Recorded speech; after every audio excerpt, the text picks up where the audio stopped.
안녕하세요. 30대 부산 사는 여자입니다. 예비 신랑은 동갑으로 대학교 동기고요. 운명 같은 우연이 반복되며 만난 사이라서 영화 같은 결혼 생활을 만들어 나갈 줄 알았어요. 그런데 예비 신랑의 말도 안 되는 요구로 결국 파혼했습니다. 예비 신랑과 저는 모 대학교 경영학과를 졸업했어요. 예비 신랑이 편입으로 저희 학교에 들어왔기 때문에 처음엔 친하지 않았어요. 그런데 예비 신랑은 바로 군대에 다녀왔고 저는 어학연수를 다녀오면서 복학 시기가 겹치게 되었습니다. 대부분의 다른 친구들은 이미 졸업한 상황이었기 때문에 자의반 타의반으로 저희는 친하게 지내게 되었습니다. 저는 졸업 전 취업이 된 반면 예비 신랑은 갑자기 공무원 준비를 하겠다며 모든 친구들과 연락을 끊어버리더군요. 저도 새 직장에 적응하느라 바빴기에 그렇게 서로 잊고 지냈습니다. 그러다 3년 전 우연한 기회로 다시 재회하게 되었습니다. 그날은 유난히 정신이 없었어요. 그래서 산지 얼마 안 된 명품 지갑을 지하철에 두고 내렸거든요. 아차 싶은 순간 이미 열차는 출발한 상황이었고 못 찾겠다고 자포자기했었습니다. 그런데 일주일 뒤 경찰서에서 지갑 찾으러 오라고 연락을 받았습니다. 그리고 그 안에는 연락 달라는 메모가 있었어요. 감사 인사라도 해야겠다 싶어서 연락을 했는데 그게 바로 예비 신랑이었습니다. 예비 신랑은 7급 공무원으로 저희 회사에서 멀지 않은 시청에서 근무하고 있었어요. 이 말도 안 되는 재회에 서로 정말 놀라워했고 반가워했어요. 게다가 학생 때 보던 것과 달리 둘 다 훨씬 어른스러워져 있었고요. 저희는 누가 먼저랄 것 없이 서로 빠져들어 금세 연인으로 발전했습니다. 그렇게 다시 만나 1년 반 정도 연애를 하고 결혼 이야기가 나왔어요. 흔히 인터넷에 나오는 반반 결혼의 정석인 결혼 비용 반반씩 하기. 명절 때는 시댁과 친정 번갈아 먼저 가기와 대리효도 말고 셀프효도 하기. 그리고 공동 생활비 후 나머지 돈에 대해서는 서로 터치하지 않기 등에 대해 서로 몇 번이고 의견을 나눠봤죠. 우리는 할 수 있겠다라는 확신이 서면서 자연스레 양가 어른들도 만나 뵙게 되었네요. 처음 예비 시댁 어른들을 뵌 날이었어요. 긴장도 많이 하고 걱정도 많이 되었지만 잘 보이고 싶어서 꽃바구니와 화과자를 사들고 찾아갔어요. 시부모님은 뭘 이런 걸 사왔냐면서도 절 반갑게 맞아주셨어요. 연애하는 동안 서로의 가정사에 대해서 이야기를 나눠본 적은 없어서 잘은 몰랐지만 눈치로 보기에 여유가 있어 보이진 않더라고요. 그리고 실제로 시부모님께서는 도움을 줄 형편이 안 되니 저희 둘이서 알아서 하라고 딱 잘라 말씀하시더라고요. 솔직히 서운한 마음이 들기는 했지만 그런 말씀을 하시는 시부모님의 가슴도 아플 거라 생각해서 예비 신랑에게 따로 티를 내지는 않았어요. 반면에 저희 부모님은 너희 둘이 모은 돈으로 찾아도 경기도 전세도 찾기 힘들지 않겠냐며 굳이 부모가 능력이 되는데 자식들이 고생하며 시작할 필요는 없다고 하시더라고요. 그러면서 서울에 작은 아파트 한 채를 사주신다고 하셨어요. 저는 부모님께 그렇게 신세를 지고 싶지는 않아서 싫다고 했는데 예비 신랑은 너무 좋다며 감사하다고 난리더라고요. 게다가 저 몰래 예비 신랑이 저희 부모님한테 연락해서는 처가집에서 집을 사주신다고 해도 제가 시댁에 할 도리는 해야 한다고 하더래요. 이 말을 전에 듣고 나선 한동안 벙쪄 있었던 것 같아요. 결국 며칠의 고민 끝에 예비 신랑에게 왜 그런 소리를 했냐고 따져 물었어요. 그러자 예비 신랑 말이 처가에서 집 해줬다고 며느리 도리도 못하게 하실까봐 솔직히 걱정이 돼서 그랬다며 자기가 경솔했다고 사과를 하더라고요. 찜찜하기는 했지만 알겠다 하고 계속 결혼을 진행하기로 했어요. 저희 부모님의 도움으로 집 문제가 해결되고 나니 생각보다 결혼 비용이 엄청 많이 남게 되더라고요. 왜냐하면 제가 모은 돈 5천만 원에 예비 신랑이 모은 돈 5천만 원 총 1억이 있었거든요.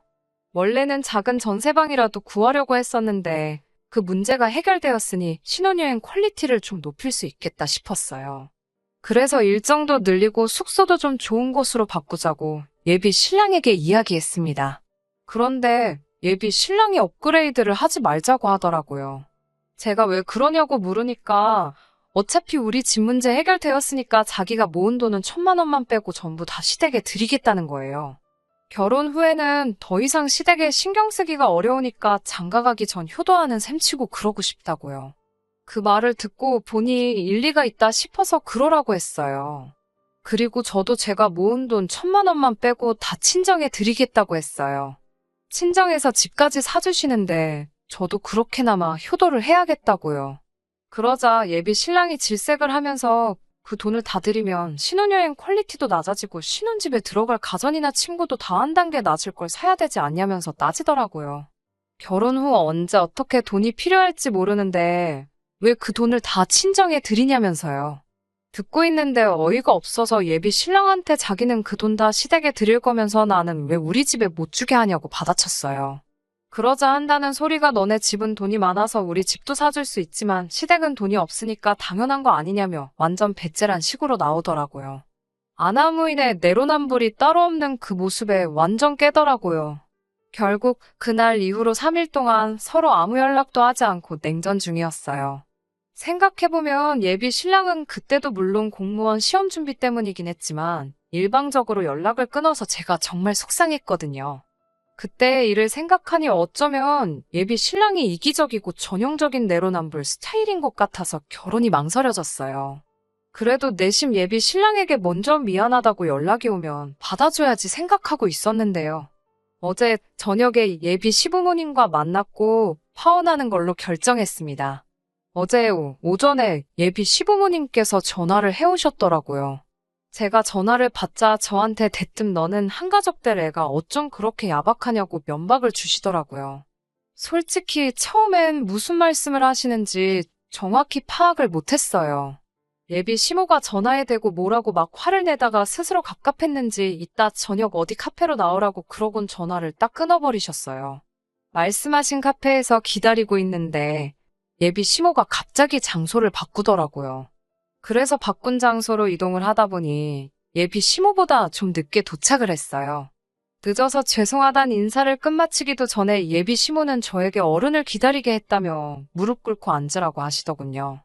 무릎 꿇으란 말에 저도 마음이 정말 많이 상했어요.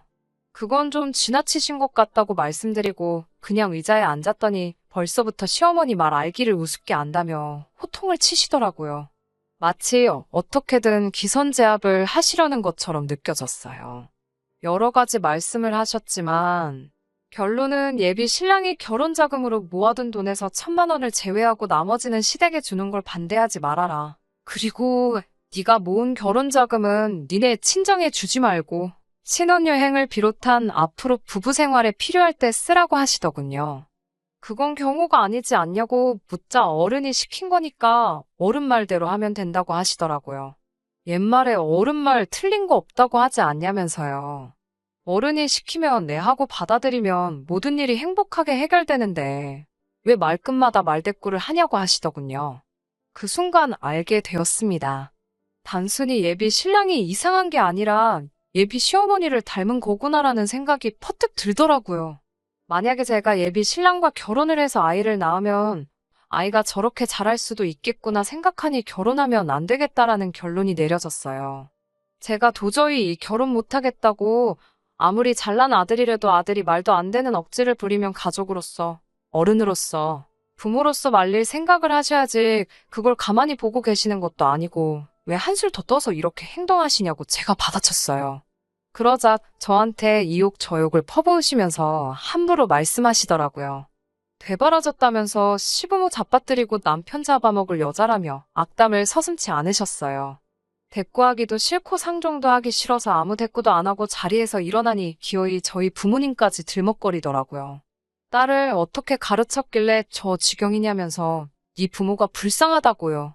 어차피 결혼 안 할 거고 그러면 저 사람들 다시 볼 일 없다는 생각이 탁 들어서 예비 시부모가 했던 말들 그대로 되돌려줬습니다.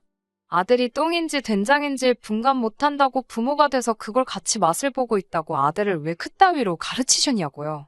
아들 결혼 도와주진 못할 거면 가만히나 계시지. 기어이 아들 파혼시키니까 속이 편하시냐고 저도 막 지지 않고 쏘아붙였어요. 결국 예비 시어머니가 쓰러질 것 같다며 카페 바닥에 주저앉더라고요. 그러든지 말든지 이젠 더는 얽히고 싶지도 않아서 예비 시부모를 뒤로하고 먼저 가게에서 나왔습니다. 솔직히 처음엔 속 시원하다 생각했는데 했던 말을 그대로 돌려줬다 생각하니 결국 똑같은 사람 된 것 같아 찝찝해서 잠도 잘 안 오네요. 주변 사람들이 왜 파혼했냐고 물어오면 이걸 어디까지 이야기해야 하나 싶고 벌써부터 골치가 아프네요. 그래도 이혼보다는 파혼이 나으니까 그걸로 위로 삼고 술이나 한잔 해야겠습니다. 들어주셔서 감사합니다.